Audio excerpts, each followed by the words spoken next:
Hello friends, we were talking about alternating currents. We did generate alternating voltage and alternating current, right? And did define and explain all the parts of that. Now how this current will behave for different types of circuit, as we did mention 7 circuit R, L, C, their combination and LCR. So we will take one by one, right? Our first circuit is R type. Means how a resistance will behave if we apply an alternating voltage across it. That's what we want to study. So what I have a resistor, we could say conductor of resistance R,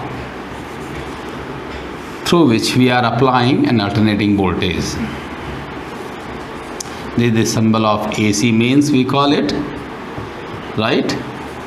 And if I say the current, we will not use the arrow for the alternating current because it is in one circle positive negative itself. So we simply write down I equal to I0 sin theta is the current being passed through this conductor, right?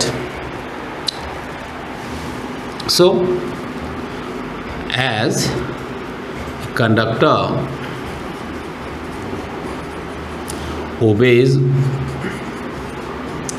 Ohm's law, right?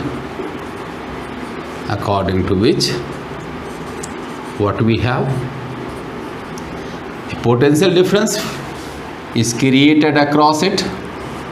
If I name it VR, right? This VR will always be directly proportional to I depending on the physical condition. You know, the temperature, humidity, pressure, etc. remains constant, right? Ohm's law, we are not going to talk about that. Means here, if I am supplying this current, a potential difference will develop which will be directly proportional to the current, right? But what type of current I am having? I am saying I equal to I0 sin theta. I am using a dotted line for the current like this.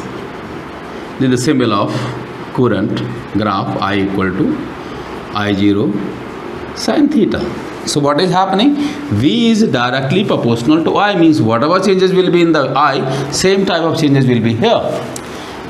In y-axis, if I is 0, V is also 0. Here what is happening? Here I is maximum, I is 0. So according to Ohm's law, at this point the potential difference will also be maximum. The potential will also be maximum, and that will be denoted by V0. Here I is 0, V will also be 0. Here I is maximum in opposite direction, V will be maximum in opposite direction, right? Here I is 0, V will be 0. If I plot this V,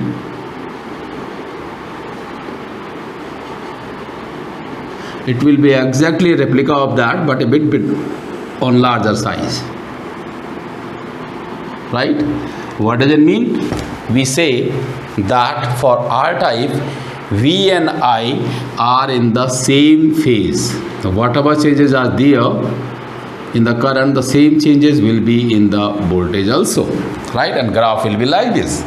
So if V is directly proportional to R, it means this potential difference VR and I are in the same phase. We use the word same phase. What is phase? First of all, phase. In 11th, while talking about waves, we did talk about phase, that it is a physical quantity. A physical quantity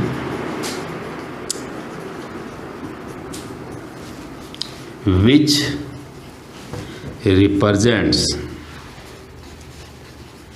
the instantaneous, remember this word, position and the velocity of a moving particle.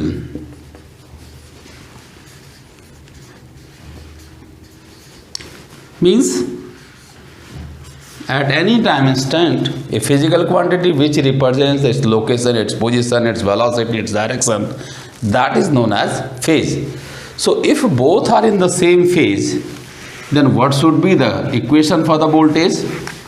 We have taken I equal to I0 sin theta. Then VR, from graph we have got that VR will be written as V0 sin theta. This will be the current and voltage equation for R-type circuit. I and V will be in the same phase, right? In terms of phase, if I want to represent, I am using sin theta for the x-axis.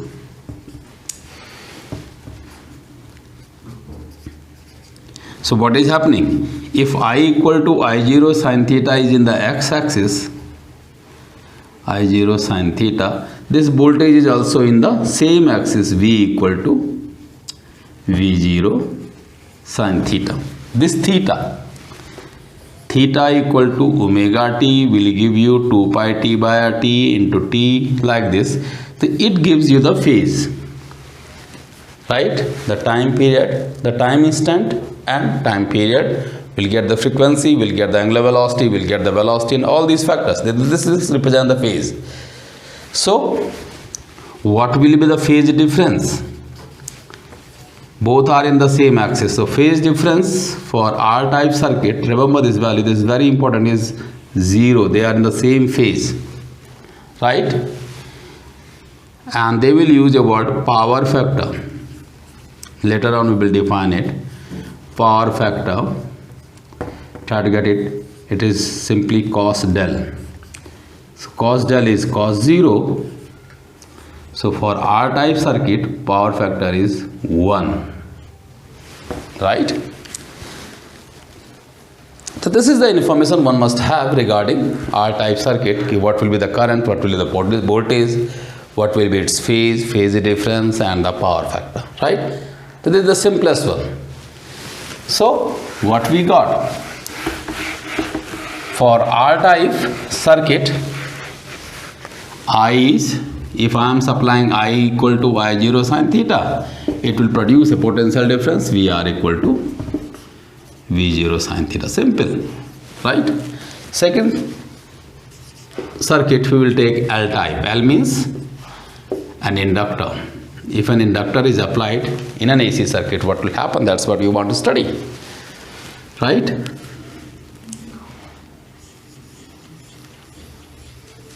ये है एक inductor, ये हमने AC mains लगा दिया।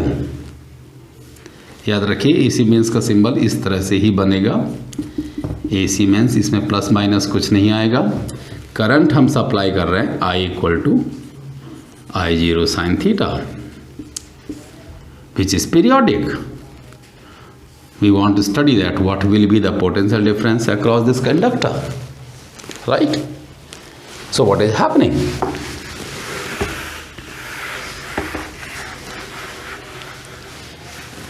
In case of Ohm's law, current is passed through, a potential difference is developed which is directly proportional to that. But what is happening here? If I am passing an alternating current through this, right, what will happen? A varying magnetic field will develop. A varying magnetic field means a varying magnetic flux. A varying magnetic flux with respect to time means a potential difference will develop across this inductor. For L type we will use Faraday's second law of EMI. According to Faraday's second law of EMI, the alternating voltage produced across the inductor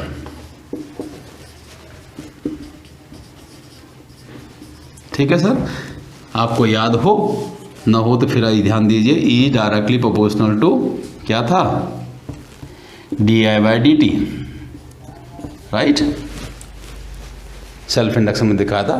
तो यहाँ हम E ना लेकर के हम V ले रहे हैं, VL छोटा l बनाना है, will be directly proportional to di/dt, right. Physics में symbol यदि direct proportionality हो proportionality, तो we will use L di/dt।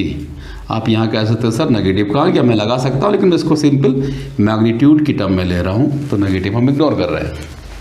ठीक है, यानी जो VL यहाँ निकल रहा है वो time rate of change of current से प्रोड्यूस हो रहा है। तो कैसे निकालें, हमारे पास क्या है, हमारे को दे दिया हुआ है I = I0 साइन थीटा। मैं इसको और खोल दूँ तो I = I0 sign omega T, theta की जगह ओमेगा टी लिखा जा सकता है।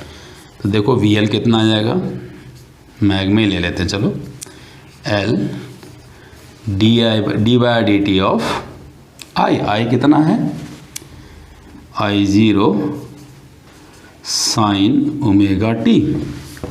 ठीक है, I0 में आगे ले लेता हूँ, L ले लेता हूँ, d/dt ऑफ किसका, साइन ओमेगा टी। ये हम कई बार कर चुके हैं।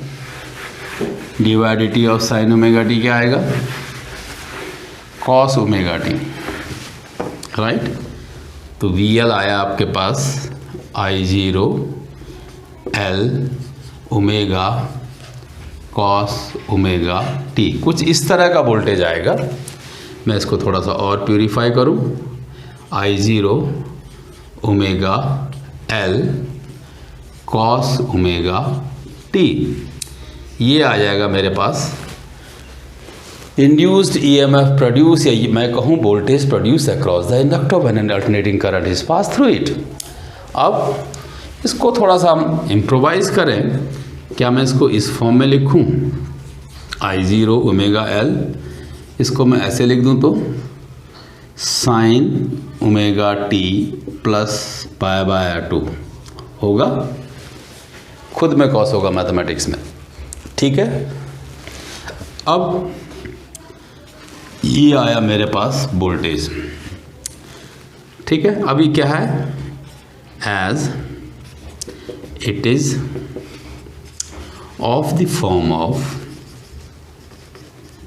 What, V = V0 sine omega t plus π/2, इस तरह की फॉर्म दिख रही है। तो इसका मतलब ये चीज़ क्या है, इट मीन्स ये जो I0 ओमेगा L है ये किसके बराबर है, V0 के, the peak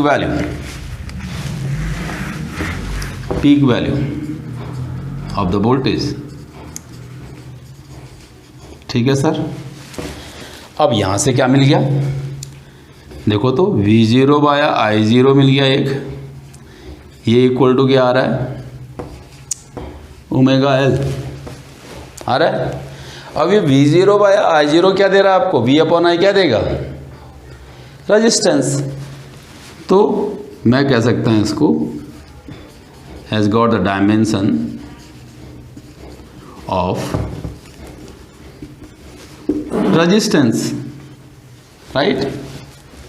Dimension of resistance means it is producing a sort of resistance, a type of resistance in L type, and we name it XL. Remember, XL, known as inductive reactance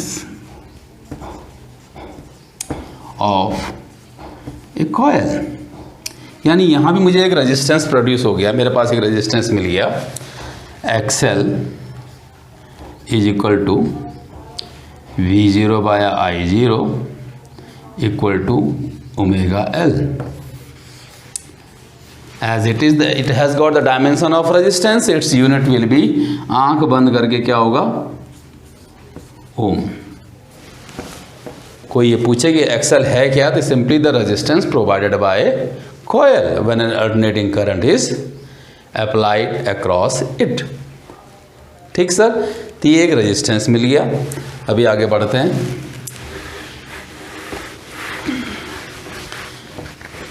XL = omega L, and omega is what, 2πfL।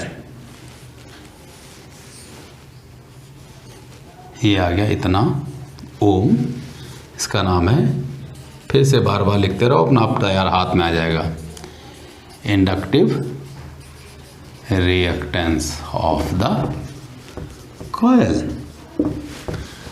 अब ये resistance से अलग कैसे है, थोड़ा सा ध्यान दो। तो रेजिस्टेंस क्या था, खाली V upon I, frequency independent. ये क्या हो रहा है यहाँ पे, XL 2 constant value, pi constant value, L भी फिक्स्ड वैल्यू है, केवल ये वेरिएबल है। तो XL is directly proportional to F, right. Means inductive reactance is directly proportional to frequency of the current. If I plot it, मैं इसको plot करने की कोशिश करूं तो क्या आएगा, इधर ले लें हम लोग XL, इधर ले लें हम लोग फ्रीक्वेंसी, तो ये बढ़ेगा इस तरह से, right. Means XL is frequency dependent, ये फ्रीक्वेंसी पे डिपेंड करेगा, है ये भी रेजिस्टेंस, ठीक, इस तरह से बढ़ेगा। अब चलो ये तो बात हुई रेजिस्टेंस की, इस टाइप सर्किट के रेजिस्टेंस की। अब करंट वोल्टेज इक्वेशन की आ गई यहाँ। करंट तो हमने लिया था I equal to I0 sine theta. यहाँ VL कितना आया, इस फॉर्म में नहीं आया सर, VL आया हमारे पास V0 साइन थीटा या साइन ओमेगा टी प्लस π/2। ये थीटा ओमेगा टी ही है सर, डरने की जरूरत नहीं है, ठीक। अब क्या दिख रहा है, इसका फेज कितना है थीटा, इसका फेज कितना है थीटा प्लस π/2। तो आंख बंद करके फेज डिफरेंस कितना हो गया, phase difference in L type, याद रखिए बार बार नोमेनक्लेचर में जरूरत पड़ेगी। कितना आ गया, इसको डेल से रिप्रेजेंट करते हैं π/2, राइट। इसका फेजर ड्रॉ करें। यदि मैं करंट को एक्स एक्सिस में ले रहा हूँ, I equal to I0 sine theta, ये एक्स एक्सिस, ये वाई एक्सिस, तो मेरा VL कहाँ जा रहा है, VL एक्स एक्सिस में नहीं है, VL एक्सिस में ऐड होकर के आ रहा है इतना, ये del is equal to plus π/2 और ऐड हो रहा है, तब जाके मेरी जो VL आ रही, मैं यहाँ V लिखूँ तो ये VL मेरे पास जो आ रहा है वो आ रहा है कितना,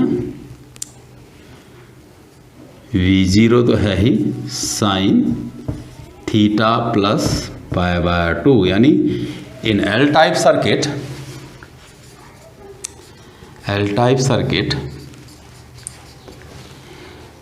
वोल्टेज VL, वोल्टेज जिसको आप प्रोफेशनल लैंग्वेज में बोलते हैं, is 90 degree ahead to current, right. इसी का लैंग्वेज चेंज कर दें और करंट उल्टा लिख दें, इस एक वर्ड यूज करेंगे lagging by 90 degree to voltage. यानी वोल्टेज 90 डिग्री आगे है तो करंट 90 डिग्री पीछे है। ये है एल टाइप का, ठीक। तो क्या मिला एल टाइप में, हमारे पास एल टाइप में करंट हमने यहाँ भी ली I equal to I0 sine theta, तो यहाँ मुझे VL मिला V0 साइन थीटा प्लस π/2 का, राइट। यहाँ हमको XL मिला VL/I या V0/I0 एक्चुअली होता है, इसको ना लिखें, V0/I0 equal to omega L equal to 2πfL। यहाँ क्या था, R सिंपली V/I, ठीक। ये आपका XL, यही मिला इसमें, राइट। और एक और चीज़ हम बार बार बात कर रहे थे उससे, इसमें भी तो एल टाइप में पावर फैक्टर कुछ नहीं है, ये कॉस डेल होता है, हम आगे लाएंगे पावर वाली वैल्यू में। तो कॉस डेल कितना हो जाएगा, cos π/2, cos π/2 क्या हुआ 0, यानी एल टाइप के लिए पावर फैक्टर 0 है, राइट। तो ये हो गया एल टाइप। इसी तरह से हम तीसरा लेंगे सी टाइप, यानी आप कैपेसिटर लगा दें, तीसरा सर्किट है, इन्हीं के कॉम्बिनेशन बाकी आगे आते हैं। ये 3 पकड़ लो बस। सी टाइप का क्या मतलब हो गया? If a capacitor is applied across an AC, what will be the mathematical relations? C मतलब एक कैपेसिटर लगा दिया साहब आपने C कैपेसिटी का, और इसको जोड़ दिया AC मेंस पे।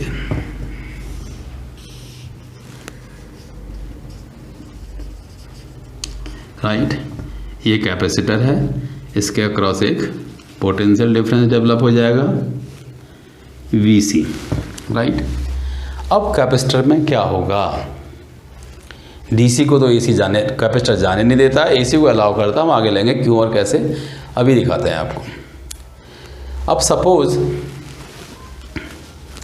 हमने इसको अप्लाई किया V = V0 sin theta is the potential difference applied across this capacitor. What will be the current? Right? Yeah, if I = I0 sin theta is the current given to it, what will be its potential difference? अब capacitor में कैसे इंटररिलेट करें? Right? As a small potential difference, if a small charge is given to a capacitor, its potential difference increases by dV. Right? Capacitor में हम लोगों ने पढ़ा था, तो dk = CdV। इसको थोड़ा तोड़ें, dk को लिखें हम IDT = थोड़ा सा मैथमेटिकल इम्प्रोवाइजेशन। तो सर यहाँ I = क्या आ जाएगा? CdV/dt। बस ये चीज़ आनी चाहिए। इंडक्टर में ऑलरेडी हमारे लॉ की फॉर्म में था, कैपेसिटर हमको इस तरह से लाना है इसको। यानी जो I डिपेंड कर रहा है वो क्या कर रहा है? d/dt ऑफ V है, जो आप पोटेंशियल डिफरेंस लगा रहे हैं उसका टाइम डिफरेंशियल है। तो आगे देखते हैं। ठीक है, इसमें कोई doubt? dq directly proportional to dp, तो dq = CvdV। dq लिख दिया IDT, तो I = CdV/dt, और I could say I is directly proportional to dV/dt। अब मैं इसको मैथमेटिकली लेता हूँ। मेरे पास क्या है? V = V0 sin theta, time की टर्म में चाहिए, तो V0 sin ω t VC = अब I कितना होगा? उसने कहा सर CdV/dt ऑफ VC। लगा दो साहब, CdV/dt of V0 sin ω t। तो अब क्या हो रहा है? V0 को बाहर रखो, C को बाहर रखो, क्या रह गया? d/dt of sin ω t। ये नहीं कर रहा यार, दूसरा लिख दो। V0 d/dt of sin ω t क्या हो जाएगा? Omega cos ω t। ये आपके पास VC आ गया। अब इसको चेक कर लेते हैं कैसा है। ठीक है, तो C टाइप में क्या आया मेरे पास? I जो आ रहा है वो आ रहा है V0 ωc cos ω t। Right, अब थोड़ा ठीक करूँ साहब। I = V0 ωc, इसको मैं साइन की टर्म में लिख दूँ तो आपका कोई जाएगा? मैं इसको लिख दूँ sin ω t + π/2। मेरे ख्याल से किसी को आपत्ति नहीं होनी चाहिए। राइट, अब it is of the form of I = I0 sin ω t + π/2। इस तरह का है। यदि ये इस फॉर्म का है तो इसका मतलब ये पूरा पूरा क्या होना चाहिए? सो I0 must be V0 × ωc होगा। सिंपल। राइट, अब यहाँ भी कुछ दिख रहा है। यहाँ में भी यदि थोड़ा सा इम्प्रोवाइज करूँ तो याद रखो V0/I0 क्या बनेगा? यहाँ ये बनेगा 1/ω ओमेगा सी, और ये भी क्या होगा, डायमेंशन ऑफ रेजिस्टेंस है, यानी यहाँ भी एक रेजिस्टेंस डेवलप हो रहा है, उसको नाम देते हैं हम लोग एक्स सी, और ये कहलाता है कैपेसिटिव रिएक्टेंस, कैपेसिटिव रिएक्टेंस। ठीक, तो यहाँ जो रेजिस्टेंस डेवलप हो रहा है x c is equal to क्या आ रहा है, क्या आ रहा है, V0 बाया I0 तो है ही, ये equal to 1 upon omega C आ रहा है सर, ध्यान दीजिएगा, और ओमेगा को खोल दें तो 1 अपॉन 2 पाई एफ सी, सिंपल, कहीं कोई प्रॉब्लम नहीं है। V अपॉन आई है तो आंख बंद करके रेजिस्टेंस ओम, फिर कह रहा हूँ इसको क्या बोलते हैं, वो इंडक्टिव था तो ये कैपेसिटिव है, रिएक्टेंस ऑफ द कैपेसिटर, ये आ गया। ठीक है, बहुत सिंपल है, यदि एक बार पकड़ लें आप नस को तो आराम से चलता है। तो यहाँ क्या आया मेरे पास कैपेसिटर के लिए, x c equal to 1 upon 2 pi f c, जो मैं दिखाना चाह रहा हूँ। तो इसका मतलब जो एक्स सी है वो इन्वर्सली प्रोपोर्शनल है फ्रीक्वेंसी के, यानी फ्रीक्वेंसी बढ़ेगी तो कैपेसिटिव रिएक्टेंस घटेगा। इधर एफ ये इस फॉर्मेट में आएगा, ऐसे में ये एक्स सी दिखाएगा, राइट। यानी कैपेसिटर में जो कैपेसिटिव रिएक्टेंस है वो इन्वर्सली प्रोपोर्शनल है फ्रीक्वेंसी के।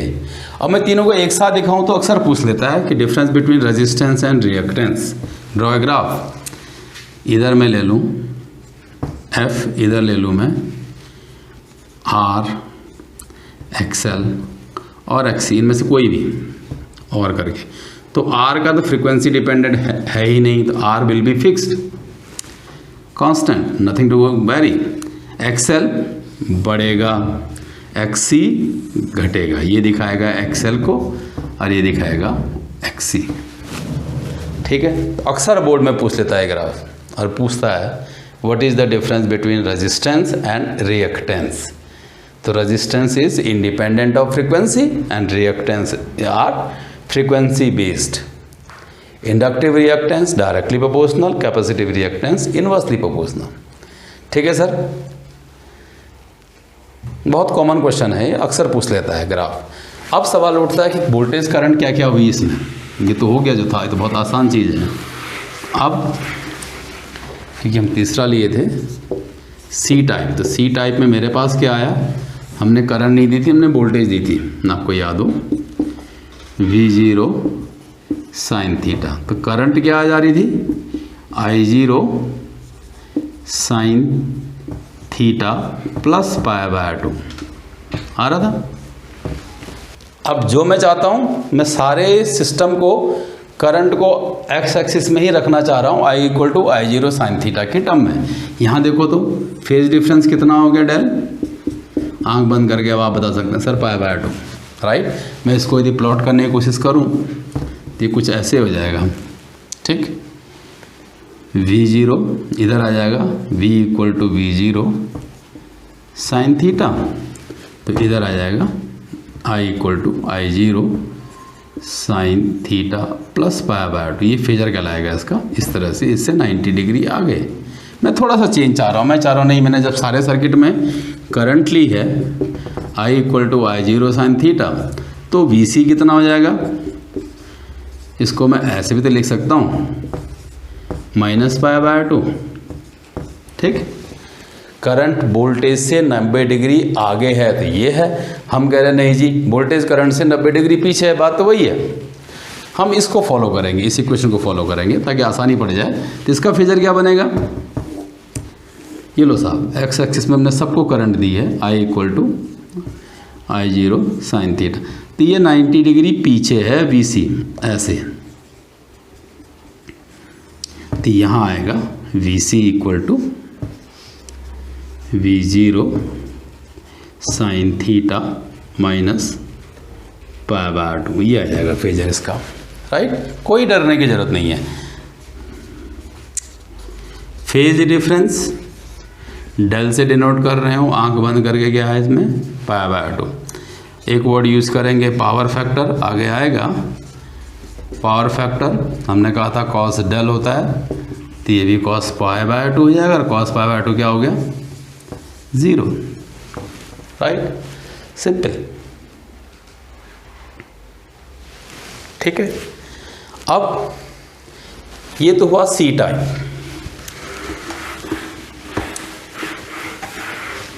तो सी टाइप के लिए क्या आ गया हमारे पास, करंट हमने वही रखी I = I0 साइन थीटा, तो VC क्या आया V0 साइन थीटा माइनस π/2 सारे बम्बाओ, राइट।